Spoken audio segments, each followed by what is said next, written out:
हाँ जी, मैं ना मेरे कजन की शादी सी ते मैं उत्थे गया वा कोटरा दा किशन उन्होंने डाले जमीन है, साड़ी भी डाले जमीन है, उत्थे गया वा मैं उन्होंने दूल्हे नूं सलामी दिती है तो उत्थों मैं निकल के अगे आ गया। मैं आन के ना कणिया गया दे लागे खलो गया वा, मट्ठा मट्ठा लगा जाना ते उन्ना चिर पिछों दूल्हे दी गड्डियां भी रल गईयां ने। मैं दूल्हे दी गड्डी दे पिछे लाई गड्डी, उन्ना चिर एक आई है पजारो पुराना मॉडल, ਉਹਨੇ ਦੋ ਵਾਰੀ ਨਾ ਮੇਰੀ ਗੱਡੀ ਨਾਲ ਲਾਣ ਦੀ ਕੋਸ਼ਿਸ਼ ਕੀਤੀ, ਨਾਲ ਨਹੀਂ ਮੈਂ ਨਾਲ ਲਾਣ ਦੀ ਕੋਸ਼ਿਸ਼ ਸਾਈਡ ਲਾਣ ਦੀ ਕੋਸ਼ਿਸ਼ ਕੀਤੀ। ਮੈਂ ਕਿਹਾ ਯਾਰ ਸ਼ਾਦੀਆਂ ਤੇ ਜਿਹੜੀਆਂ ਗੱਡੀਆਂ ਹੁੰਦੀਆਂ ਨਾ ਇਹ ਵੇਖੋ ਲੱਗ ਵੀ ਜਾਂਦੇ, ਬਾਅਦ ਚ ਲੋਕ ਕਹਿੰਦੇ ਨੇ ਵੀ ਇਹ ਜਿਹੜਾ ਹੈ ਨਾ ਉਹ ਇਹਦੇ ਚ ਕਿਹੜਾ ਰੌਲਾ ਵੀ ਇਹ ਸ਼ਾਦੀ ਤੇ ਲੱਗ ਗਈ। ਮੈਂ ਉਹਨੂੰ ਰਸਤਾ ਦੇ ਕੇ ਆ ਨਾ ਉਹਨੂੰ ਵਿੱਚੋਂ ਗੱਡੀ ਕੱਢ ਕੇ ਨਾ ਆਪ ਤੇ ਅੱਗੇ ਨਿਕਲ ਗਿਆ। ਮੈਂ ਅੱਗੇ ਪਹੁੰਚ ਗਿਆ, ਜਾ ਕੇ ਸ਼ਾਦੀ ਹਾਲ ਚ ਪਹੁੰਚ ਗਿਆ। ਸ਼ਾਦੀ ਹਾਲ ਦੇ ਵਿੱਚ ਪਹੁੰਚਿਆ ਤੇ ਉੱਥੇ ਨਾ ਉਹ ਉਤਰ ਕੇ ਉਹ ਜਿਹੜਾ ਸਾਡੇ ਇੱਥੇ ਮੁਰਤਜ਼ਾ ਪਾਪੇ ਉਹ ਆਇਆ ਉੱਥੇ ਤੇ ਇਹ ਜੀ ਜਿਹੜਾ ਨਾ ਤੁਹਾਨੂੰ ਨਹੀਂ ਪਤਾ ਮੇਰਾ ਨਾਮ ਪਾਪੇ। ਮੈਂ ਕਿਹਾ ਯਾਰ ਪਾਪ ਹੋਵੇ ਤਾਂ ਤੇ ਮੈਂ ਪਾਪ ਨੂੰ ਕੀ ਕਰਾਂ ਤੁਹਾਨੂੰ ਜੀ, ਮੈਨੂੰ ਕੋਈ ਗੱਲ ਦਾ ਹੀ ਨਹੀਂ ਸੀ ਪਤਾ ਹੈਗਾ, ਇਹਨਾਂ ਪਤਾ ਹੋਵੇ ਤੇ ਫੇਰ ਨਾ ਮੈਂ ਕੀ ਇਸ ਗੱਲ ਨੂੰ ਕਰਾਂ ਵੀ ਤੇਰਾ ਨਾਮ ਪਾਪੇ। ਉੱਥੇ ਜਿਹੜੀ ਗੱਲਾਂ ਹੋਈਆਂ ਨੇ ਆਹ ਜੀ ਜਿਹੜਾ ਮੈਂ ਅੱਗੇ ਜੇ 14 ਸਾਲ ਕੱਢਾ ਜਿਹੜੀ ਹੈਗੀ ਨਾ ਅੱਗੇ ਬਾਹਰ ਇਸ਼ਤਿਹਾਰ ਰੱਖ ਕੇ ਮੈਂ ਅੱਗੇ 5 ਮਾਰੇ ਨੇ, ਪੰਜਾਂ ਦੀਆਂ ਮੈਂ ਅੱਗੇ ਸਿਰ ਹੀ ਉਡਾ ਦਿੱਤੇ ਨੇ। ਉਹ ਹੀ ਕਹਿ ਰਿਹਾ ਜਿਨ੍ਹਾਂ ਨਾਲ ਸਾਡੀ ਮਕਾਲ ਹੋਈ ਮੁਰਤਜ਼ਾ ਪੱਪ ਜਿਹੜਾ ਤੇ ਉਹਦੇ ਮੁੰਡੇ ਕਹਿ ਰਹੇ ਅੱਗੇ ਵੀ ਜਿਹੜੇ 5 ਬੰਦੇ ਮਾਰੇ ਨੇ ਉਹਨਾਂ ਹੀ ਸਾਡਾ ਕਿਸੇ ਨੇ ਕੀ ਵਿਗਾੜ ਲਿਆ। ਮੈਂ ਕਿਹਾ ਯਾਰ ਗੱਲ ਇਹ ਵਿਗਾੜਨ ਦੀ ਨਹੀਂ ਗੱਲ ਹੈਗੀ, ਉਹ ਠੀਕ ਹੈ ਤੁਹਾਡੀ ਸੁਲ੍ਹਾ ਹੋ ਗਈ ਜਾਂ ਨਿਬੜ ਗਈ ਗੱਲ ਛੁੱਟ ਗਈ, ਪਰ ਤੁਸੀਂ ਜਿਹੜੇ ਕੰਮ 'ਚ ਪੈਂਦੇ ਜੇ ਮੈਂ ਕਿਹਾ ਤੂੰ ਆਪਦਾ ਕੰਮ ਕਰ, ਮੈਂ ਮੇਰੇ ਇਸ ਲਾਈਨ ਦਾ ਬੰਦਾ ਹੀ ਨਹੀਂ ਨਾ, ਮੈਂ ਇਸ ਲਾਈਨ 'ਚ ਰਹਿ ਗਿਆ ਵਾਂ। ਉੱਥੋਂ ਹੀ ਚਲੇ ਗਏ ਅੰਦਰ, ਚਲੇ ਗਏ ਅੰਦਰ ਜਾ ਕੇ ਬਹਿ ਗਏ ਆ, ਉਹਨਾਂ ਵੀ ਖਾਣਾ ਖਾਦਾ ਅਸੀਂ ਵੀ ਖਾਣਾ ਖਾਦਾ।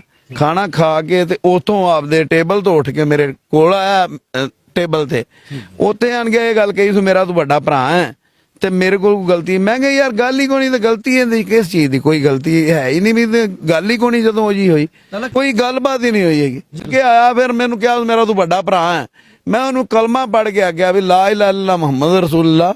ਮੈਨੂੰ ਇਹ ਵੀ ਨਹੀਂ ਪਤਾ ਵੀ ਇਸ ਗੱਡੀ 'ਚ ਤੁਸੀਂ ਸਜੇ, ਠੀਕ ਹੈ ਵੀ ਇਸ ਗੱਡੀ 'ਚ ਤੁਸੀਂ ਸਜੇ ਵੀ ਜਿਹੜੀ ਗੱਡੀ ਨਾਲ ਆ ਰਹੀ ਸੀ ਸਾਡੇ ਨਾਲ ਲੱਗਣ ਦੀ ਕੋਸ਼ਿਸ਼ ਕਰ ਰਹੀ ਸੀ। ਉਸ ਤੋਂ ਬਾਅਦ ਸਾਡੀਆਂ ਜੱਫੀਆਂ ਪੈ ਗਈਆਂ ਨੇ, ਅਸੀਂ ਡੇਰੇ ਦੇ ਇੱਥੇ ਆ ਗਏ। ਡੇਰੇ ਤੇ ਪਹੁੰਚ ਕੇ ਇੱਥੋਂ ਮੇਰਾ ਭਾਈ ਨਿਕਲਿਆ ਨਾਸਰ, ਗੱਡੀ ਤੇ ਨਿਕਲਿਆ, 2 ਗੱਡੀਆਂ ਤੇ ਨਿਕਲਿਆ। ਉਹਦੇ ਜਿਹੜਾ ਹੈਗਾ ਉੱਥੇ ਉਹਦੇ ਤੇ ਕੀਤੀ ਗਈ ਜਿਹੜੀ ਉਹਦੇ ਤੇ ਫਾਇਰਿੰਗ ਕੀਤੀ ਗਈ ਹੈ, ਫਾਇਰਿੰਗ ਕੀਤੀ ਤੇ ਉਹਦੇ ਵਿੱਚ ਜਿਹੜਾ ਹੈਗਾ ਉਹਦੇ ਨਾਸਰ ਨੂੰ ਜਿਹੜਾ ਨਾ ਸਿਰ ਤੇ ਫਾਇਰ ਵੀ ਲੱਗ ਗਿਆ। ਗੱਡੀਆਂ ਨੂੰ ਵੀ ਬਰਸਟ ਵੱਜੇ ਨੇ, 2 ਗੱਡੀਆਂ ਨੂੰ, ਇੱਕ V8 ਸੀ ਇੱਕ ਦੂਸਰੀ, 2 ਗੱਡੀਆਂ ਨੂੰ ਬਰਸਟ ਲੱਗੇ ਨੇ।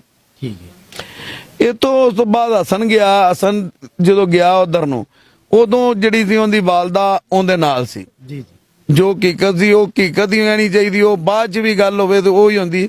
ਉਹਦੀ ਵਾਲਦਾ ਉਹਦੇ ਨਾਲ ਸੀ, ਉਹਨਾਂ ਫਾਇਰਿੰਗ ਕੀਤੀ, ਉਹਦੀ ਵਾਲਦਾ ਨੂੰ ਵੀ ਫਾਇਰ ਲੱਗ ਗਿਆ। ਠੀਕ ਹੈ। ਉਸ ਤੋਂ ਬਾਅਦ ਉਹਦੀ ਵਾਲਦਾ ਚੀਕਾਂ ਕੂਕਾਂ ਮਾਰਦੀ ਇਹਦਾ ਪਿਛਾ ਨੂੰ ਆਈ ਵੀ ਜਿਹੜੀ ਹੈ ਨਾ ਵੀ ਉਹਨੂੰ ਉਸ ਤੋਂ ਬਾਅਦ ਹਸਨ ਨੂੰ ਨਾ ਪਕੜ ਕੇ ਉਹਨਾਂ ਜਿਹੜਾ ਹੈ ਨਾ ਉਹਦੇ ਵਿੱਚ ਉਹਦੇ ਤਸ਼ੱਦਦ ਕਰ ਰਹੇ ਨੇ।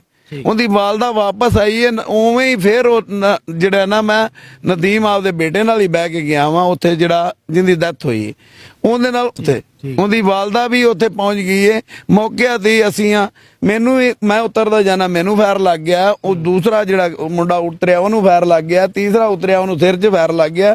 ਉਤੋਂ ਨਾ ਇੰਨੀ ਅੰਦਾ ਧੁੰਦ ਫਾਇਰਿੰਗ ਕੀਤੀ ਹੈ ਜਿਹੜੀ ਹੈਗੀ ਉਹਦੇ ਮੇਰੇ ਬੇਟੇ ਦੇ 2 ਸਿਰ 'ਚ ਫਾਇਰ ਲੱਗ ਗਏ ਨੇ, ਇੱਕ ਉਹਦੇ ਜਿਹੜਾ ਹੈਗਾ ਦਿਲ ਤੇ ਫਾਇਰ ਲੱਗ ਗਿਆ, ਇੱਕ ਉਹਦੇ ਬਾਜ਼ੂ ਤੇ ਫਾਇਰ ਲੱਗ ਗਿਆ। ਘੱਟ ਤੋਂ ਘੱਟ ਵੀ 20-22 ਬੰਦੇ ਸਾਨੂੰ ਉੱਤੇ ਜਿਹੜੇ ਨੇ, ਪਰ ਅਸੀਂ ਤੇ ਜਿਹੜੇ ਬੰਦੇ ਗੋਲੀਆਂ ਚਲਾ ਰਹੇ ਸਨ ਅਸੀਂ ਉਹ ਸਿਆਣ ਕੇ ਉਹਨਾਂ ਦੇ ਪਰਚੇ ਦਿੱਤੇ ਨੇ। ਜਿਹੜੇ ਫਾਇਰਿੰਗ ਕਰ ਰਹੇ ਸਨ ਉਹਨਾਂ ਦੀ ਪਛਾਣ ਕਰ ਰਹੇ, ਜਿਹੜੇ ਫਾਇਰਿੰਗ ਕਰ ਰਹੇ ਸਨ ਉਹਨਾਂ ਨੂੰ ਅਸੀਂ ਪਛਾਣ ਕੇ ਅਸੀਂ ਹਰ ਚੀਜ਼ ਕਲੀਅਰ ਕੀਤੀ ਹੈ ਵੀ ਜਿਨ੍ਹਾਂ ਸਾਡੇ ਤੇ ਫਾਇਰਿੰਗ ਕੀਤੀ ਹੈ ਉਹਨਾਂ ਨਾਲ ਹੀ ਸਾਡੀ ਉੱਥੇ ਹੋਇਆ ਮਸਲਾ ਹੋਇਆ, ਉਹਨਾਂ ਹੀ ਸਾਡੇ ਨਾਲ ਇੱਥੇ ਮਸਲਾ ਕੀਤਾ। ਸ਼ਾਦੀ ਤੋਂ ਉਵੇਂ ਹੀ ਆਏ ਨੇ, ਉਹਨਾਂ 'ਚ ਕੋਈ ਇੱਕ ਵੀ ਕਵੇ ਵੀ ਬੇਗਨਾਹ ਦੇ ਸਾਹਮਣੇ ਆ ਜਾਵੇ ਵੀ ਇੱਕ ਬੰਦਾ ਵੀ ਬੇਗਨਾਹ ਹੁੰਦਾ ਤੇ ਵੀ ਅਸੀਂ ਤਾਂ ਉਹ ਹੀ ਸਾਡੇ ਨਾਲ ਜ਼ੁਲਮ ਹੋਇਆ। ਦੇਖੋ ਸਾਡੀ ਫੈਮਿਲੀ ਤੇ ਫਾਇਰਿੰਗ ਹੋ ਗਈ, ਸਾਡੇ ਤੇ ਵੀ ਹੋ ਗਈ, ਸਾਡੇ ਨਾਲ ਜ਼ਿਆਦਤੀ ਹੋਈ ਹੈ, ਅਸੀਂ ਕੁਝ ਕੀਤਾ ਵੀ ਨਹੀਂ। ਉੱਤੋਂ ਜਿਹੜਾ ਹੈਗਾ ਜਦੋਂ ਪੁਲਿਸ ਨੇ ਰੇਡਾਂ ਕੀਤੀਆਂ 1 ਤੇ ਕਾਲ ਕਰਕੇ ਸਾਡੇ ਘਰਾਂ 'ਚ ਪੁਲਿਸ ਨੇ ਰੇਡਾਂ ਕੀਤੀਆਂ, ਸਾਡੇ 6-7 ਬੰਦਿਆਂ ਨੂੰ ਫਾਇਰ ਲੱਗੇ ਨੇ। ਇੱਕ ਮੇਰੇ ਬੇਟੇ ਦੀ ਡੈਥ ਹੋ ਗਈ ਹੈ, ਦੂਸਰਾ ਮੁੰਡਾ ਜਿਹੜਾ ਇਹ ਸ਼ਾਇਦ ਪਿਆ ਉਹਦੀ ਸੀਰੀਅਸ ਹਾਲਤ ਹੈ। ਮੇਰੀ ਬੇਗਮ ਨੂੰ ਫਾਇਰ ਲੱਗਾ, ਮੈਨੂੰ ਲੱਗਾ, ਉਹ ਮੁੰਡਾ ਦੂਸਰਾ ਹੈਗਾ ਉਹ ਹੈਗੇ ਨੇ ਮੁੰਡੇ ਜਿਹੜੇ ਨੇ ਉਹਨਾਂ ਨੂੰ ਫਾਇਰ ਲੱਗੇ ਨੇ ਤੇ ਡੇਰੇ ਦੀ ਰੇਡ ਜੀ ਸਾਨੂੰ ਤਸਦੀਕ ਨਹੀਂ ਹੋਇਆ। ਬਾਅਦ ਚ ਤਸਦੀਕ ਕਰਕੇ ਸਾਡੇ ਬੱਚਿਆਂ ਨੂੰ ਛੱਡ ਦਿੱਤਾ ਗਿਆ। ਹਸਨ ਨੂੰ ਪਕੜ ਲਿਆ, ਮੋਹਸਨ ਨੂੰ ਪਕੜ ਲਿਆ, ਇੱਕ ਮੁੰਡਾ ਭਾਈ ਇਰਸ਼ਾਦ ਦਾ ਸੀ, ਭਤੀਜਾ ਸੀ ਮੇਰਾ, ਉਹਨੂੰ ਪਕੜ ਲਿਆ।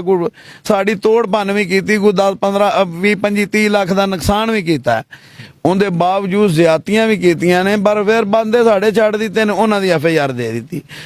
ਸਾਡੀ ਕੋਈ ਜਿਹੜੀ ਹੈਗੀ ਹੈ ਅਪੀਲ ਹੈ, ਸਾਡੀ ਜਿਹੜੀ ਹੈਗੀ ਨਾ ਹਕੂਮਤ ਦੇ ਅੱਗੇ ਸਾਡੀ ਅਪੀਲ ਹੈ ਜਿਹੜੀ ਵੀ ਸਾਨੂੰ ਇਨਸਾਫ ਮਿਲਣਾ ਚਾਹੀਦਾ। ਅਸੀਂ ਪਾਕਿਸਤਾਨ ਦੀ ਰਹਿਸ਼ੀ ਹਾਂ, ਜਿਨ੍ਹਾਂ ਨਾਲ ਜ਼ੁਲਮ ਹੋਇਆ, ਜ਼ਿਆਦਤੀ ਹੋਈ, ਅਸੀਂ ਵੀ ਇਸੇ ਪਾਕਿਸਤਾਨ ਦੇ ਰਹਿਸ਼ੀ ਹਾਂ।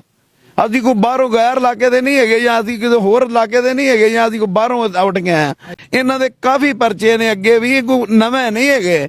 ਸਾਡੇ ਤੇ ਕੋਈ ਸਾਬਤ ਕਰਦੇ ਸੀ ਜਦੋਂ ਦੇ TLP ਚ ਆਇਆ, ਅਸੀਂ ਤਾਂ ਬੰਦੂਕਾਂ ਹੀ ਛੱਡ ਗਏ। ਕੋਈ ਪਿਸਤੌਲ ਵੀ ਸਾਡੇ ਕੋਲ, ਮੇਰੇ ਕੋਲ ਕੋਈ ਵਹਾ ਦੇ। ਮੈਂ ਉੱਥੇ ਵੀ ਸ਼ਾਦੀ ਤੇ ਗਿਆ, ਜਿੱਥੇ ਗਿਆ ਵਾ ਮੇਰੇ ਕੋਲ ਇੱਕ ਰਾਈਫਲ ਨਹੀਂ ਸੀ ਹੈਗੀ। ਮੈਂ ਉੱਥੇ ਵੀ ਗਿਆ ਤੇ ਮੈਂ ਖਾਲੀ ਹੱਥੋਂ ਗਿਆ, ਮੈਨੂੰ ਸਾਬਤ ਕਰ ਦੇਣ ਵੀ ਮੈਂ ਉੱਥੇ ਬੰਦੂਕ ਲੈ ਕੇ ਗਿਆ। ਸਾਡੇ ਨਾਲ ਬਹੁਤ ਜ਼ੁਲਮ ਹੋਇਆ। ਸਾਨੂੰ ਜੇ ਇਹ ਇਨਸਾਫ ਮਿਲੇਗਾ ਤਾਂ ਠੀਕ ਹੈ, ਨਹੀਂ ਤਾਂ ਫਿਰ ਜਿੰਦਾ ਅੱਲਾ ਜਿਹਨੂੰ ਦੇਵੇਗਾ। ਜ਼ੇਰ ਇਲਾਜ ਇਹ ਜਿਹੜੇ ਦੇਖੋ ਨਾ, ਜਨਾਜ਼ਾ ਪੜ ਕੇ ਸਾਰੇ ਹੀ ਇਹ ਤਕਰਾ ਜਿਹੜੇ ਹੈਗੇ ਨੇ 4-5 ਨੇ ਜਿਹੜੇ ਇਹ ਤਕਰਾ ਜ਼ੇਰੇ ਇਲਾਜ ਨੇ। ਮੈਨੂੰ ਜਿਹੜੀ ਹੈਗੀ ਮੈਂ ਆਪਦੇ ਗੋਲੀ ਆਰ ਪਾਰ ਹੋਈ ਹੈ, ਮੈਂ ਸਿਰਫ ਪੱਟੀ ਲਵਾਈ ਹੈ। ਉਹਦੇ ਬਾਵਜੂਦ ਮੈਂ ਇਹਦੇ ਦੇ ਵੀ ਨਹੀਂ, ਜ਼ਖਮ ਵੀ ਉਂਝ ਦਾ ਉਂਝੇ। ਨਹੀਂ ਪੁਰਾਣੀ ਕੋਈ ਦੁਸ਼ਮਣੀ ਨਹੀਂ ਹੈਗੀ। ਸਾਡੇ ਆਪਦੇ ਹੈਗੇ ਨੇ ਮਤਰੇ ਚਾਚੇ ਬਾਬੇ ਨੇ, ਸਾਡੇ ਆਪਦੇ ਨੇ। ਕੋਈ ਜਿਹੜੇ ਹੈਗੇ ਨੇ ਕੋਈ ਪਾਸੇ ਥੋੜੇ ਨੇ ਜਿਨ੍ਹਾਂ ਨੂੰ ਅਸੀਂ ਕੋਈ ਨਾ ਸਾਡਾ ਪਹਿਲੇ ਉਹਨਾਂ ਨਾਲ ਕੋਈ ਰੌਲਾ ਹੈ, ਕੋਈ ਚੱਕਰ ਨਹੀਂ, ਕੋਈ ਗੱਲਬਾਤ ਨਹੀਂ, ਨਾ ਕੋਈ ਸਾਡਾ ਉਹਨਾਂ ਦਾ ਪਹਿਲੇ ਕੋਈ ਮਸਲਾ ਹੈ। ਸਾਡੇ ਨਾਲ ਜ਼ਿਆਦਤੀ ਜ਼ੁਲਮ ਸਾਡੇ ਨਾਲ ਬਹੁਤ ਕੀਤਾ ਗਿਆ। ਸਾਡੀ ਫੈਮਿਲੀ ਇੰਜ ਜਿੱਥੇ ਕੋਈ ਔਰਤ ਜ਼ਾਤ ਵੇਖ ਲੈਂਦਾ, ਉੱਥੇ ਬੰਦਾ ਵੈਸੇ ਹੀ ਗੈਰਤਮੰਦ ਹੋਵੇ ਤੇ ਉਹ ਔਰਤ ਤੇ ਤਾਂ ਵੈਸੇ ਹੀ ਨਹੀਂ ਫਾਇਰ ਕਰਦਾ। ਇਹ ਘਰੇ ਕਿਹੜੇ ਇਨਸਾਨ ਨੇ ਜਾਂ ਕਿਹੜੇ ਦਰਿੰਦੇ ਨੇ ਵੀ ਇਹ ਔਰਤਾਂ ਦੇ ਫਾਇਰ ਕਰ ਰਹੇ ਨੇ? ਤੇ ਇਹ ਦਰਿੰਦੇ ਫੇਰ ਵੀ ਛੱਡੇ ਗਏ, ਇਹਨਾਂ ਨੂੰ ਆਜ਼ਾਦ ਕੀਤਾ ਗਿਆ। ਇਹ ਦਰਿੰਦਿਆਂ ਨੂੰ ਛੱਡਿਆ ਗਿਆ ਤੇ ਇਹਦੇ ਬਾਅਦ ਇੰਨਾ ਖੌਫੋ ਰਾਗ ਫੈਲ ਗਿਆ ਵੀ ਜਿਤਨੀ ਉਹਨਾਂ ਫਾਇਰਿੰਗ ਕੀਤੀ ਹੈ, ਮੇਰਾ 600-700 ਖੋਲ ਇਹ ਬਰਾਮਦ ਹੋਇਆ, 223 ਦਾ ਤੇ ਆਉਂਦਾ ਕਲਾਸ਼ਨ ਦਾ। ਤੇ ਇਹ ਦਰਿੰਦਿਆਂ ਨੂੰ ਛੱਡਣਾ ਚਾਹੀਦਾ। ਜਿੰਨਾ ਅੱਗੇ ਦੇਖੋ ਨਾ, ਪਿਛਲੀ FIR ਕੱਢ ਕੇ ਵੇਖ ਲਓ, ਉਹਦੇ ਤੇ ਉਹਨਾਂ ਦੇ ਸਿਰ ਮੂੰਹ ਹੀ ਨਹੀਂ ਹੈਗੇ ਜਿਹੜੇ ਇਹਨੇ ਕਤਲ ਇਹਨਾਂ ਕੀਤੇ ਨੇ। ਪੁਰਾਣਾ ਰਿਕਾਰਡ ਹੈ। ਤੇ ਇਹ ਦਾ ਜੇ ਪੁਲਿਸ ਮੁਕਾਬਲਾ ਨਹੀਂ ਕਰਨ ਦੇ, ਇਹ ਤਾਂ ਲੋਕ ਬਾਰ-ਬਾਰ ਇੰਜ ਕਰਨ ਦੇ। ਇਹ ਦਾ ਕਾਊਂਟਰ ਕਰਨਾ ਚਾਹੀਦਾ, ਸਾਰੇ ਆਮ ਕੱਢ ਕੇ ਕਾਊਂਟਰ ਕਰਨਾ ਚਾਹੀਦਾ।